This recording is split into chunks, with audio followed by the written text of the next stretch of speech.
Akhir-akhir ini makin banyak pertanyaan kenapa anak yang berhadapan dengan hukum perlu didampingi.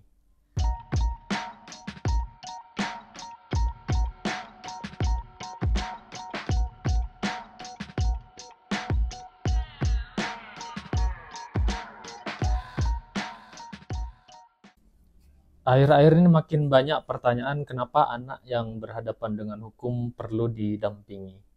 Sebelum menjawab hal itu, di tangan saya sudah ada novel The Confession atau Pengakuan karya John Grisham. John Grisham sendiri adalah mantan pengacara kondang di AS yang kemudian memutuskan untuk pensiun dan menjadi penulis. Latar belakang novel ini sekitar tahun 98 sampai 2007-an di negara bagian Missouri. Dalam sebuah wawancara, John menyebutkan kalau kisah ini diambil dari kisah nyata. Nah, tapi sebelum saya lanjutkan, saya mau sharing dulu kalau AS punya sekitar 50 negara bagian dan tiap negara bagian memiliki hukum yang berbeda-beda. Negara bagian Missouri berbeda dengan New York, Washington, atau Michigan, dan lain-lain. Yuk lanjut ke novelnya. Novel ini bercerita tentang Donty Drum, remaja 18 tahun yang ditangkap oleh polisi karena diduga menculik, memperkosa, kemudian membunuh Nicole Yarber.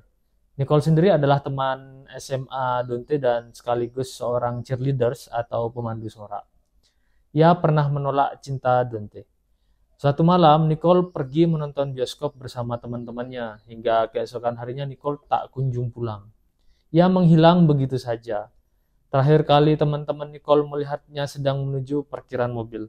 Orang tuanya mulai melaporkan informasi yang hilang pada petugas. Puluhan orang diinterogasi, pamflet pencarian orang tersebar di tiang listrik dan tembok-tembok di seluruh penjuru kota. Namun itu semua nggak membuahkan hasil. Karena putus asa, petugas kemudian melakukan banyak cara. Salah satunya yang dilakukan si detektif Kerber. Petugas ugal-ugalan di kepolisian yang menangkap secara paksa dan menganiaya Donty Drum dengan dugaan penculikan. Donty dipaksa mengakui penculikan dan pembunuhan terhadap Nicole. Padahal saat kejadian, ia sedang menonton film tuh bersama keluarganya. Donty digelandang ke ruang tahanan, diinterogasi dengan penuh tindak kekerasan dan mendapat ancaman. Ia ditipu oleh petugas untuk mengakui perbuatannya dengan imbalan akan dibebaskan. Tapi alih-alih dibebaskan, ia mendapat hukuman mati. Sementara di luar sana, ada Travis Boyete, seorang pelaku pemerkosaan dan pembunuh Nicole Yarber yang sedang minum-minum sambil membaca koran tentang kasus salah tangkap yang dilakukan oleh petugas. Oke, ceritanya sampai sini. Novel ini keren dan sangat detail. Kalau kalian punya profesi di bidang perlindungan anak, buku ini wajib dibaca.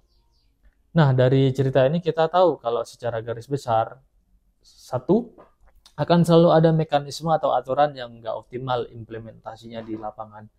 Misalnya seperti detektif Kerber CS yang melakukan banyak cara untuk menangkap pelaku. Yang kedua, anak-anak, terutama dari golongan tidak mampu, itu punya resiko mendapatkan perlakuan tidak adil lebih besar daripada yang lain. Ini kemudian yang membuat mereka dan keluarganya nggak tahu hak-hak mereka sebagai warga negara itu apa aja. Mereka mendapat kekerasan, diinterogasi secara paksa, diperlakukan tidak manusiawi, dan tidak mendapat layanan-layanan yang mereka butuhkan. Sehingga anak yang berhadapan dengan hukum, terutama anak berkonflik dengan hukum atau anak yang diduga melakukan suatu tindak pidana, sangat perlu didampingi. Apapun bentuk tindak pidananya, mulai dari penyalahgunaan nafsa, pembunuhan, terorisme, hingga tindak pidana ringan seperti mencuri dan bullying atau perundungan. Mulai dari tahap dia diinterogasi sampai menjalani hukuman maupun saat menjalankan proses rehabilitasi pasca peradilan. ABH sendiri ada 3. Sesuai sistem peradilan pidana anak, ABH terdiri dari anak yang berkonflik dengan hukum atau anak yang telah berumur 12 tahun tapi belum berumur 18 tahun yang diduga melakukan tindak pidana. Kemudian ada anak korban atau anak yang belum berumur 18 tahun yang mengalami penderitaan fisik, mental, dan atau kerugian ekonomi yang disebabkan oleh tindak pidana. Kemudian yang ketiga, ada anak saksi atau anak yang dapat memberikan keterangan guna kepentingan penyidikan, penuntutan, dan pemeriksaan di suatu pengadilan tentang suatu perkara pidana yang didengar, dilihat, atau dialaminya sendiri.